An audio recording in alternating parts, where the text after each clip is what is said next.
আসসালামু আলাইকুম, শাহিনা কিচেনে সবাইকে স্বাগতম। আজকের রেসিপি খাসির মাংস লাল লাল ভুনা। উপকরণ এখানে একে একে সব দেখানো হলো। পাতিলে প্রথমে খাসির মাংসগুলো দিয়ে দিব, আস্ত গরম মশলা দিব।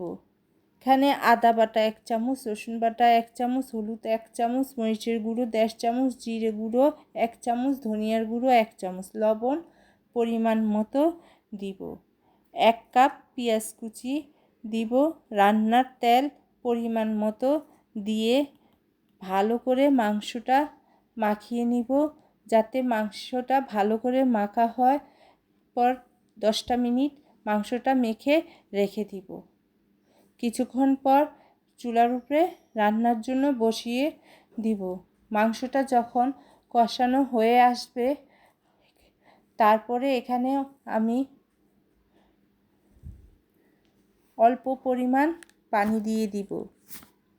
পানি দিলে মাংসটা যখন সিদ্ধ হয়ে ঝোলটা কমে আসবে, মাখা মাখা হয়ে যাবে, এখানে গরম মশলার গুঁড়োগুলো সব উপরে দিয়ে 5 মিনিট পর নামিয়ে ফেলব।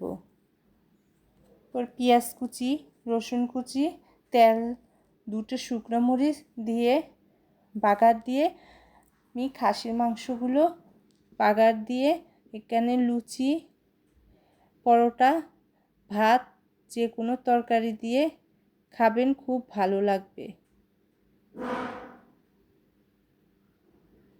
আপনি বাসায় এভাবে লাল লাল খাসির মাংসটা ট্রাই করে একবার দেখেন, খেয়ে আপনি খাসির মাংস লাল ভুনার প্রেমে পড়ে যাবেন।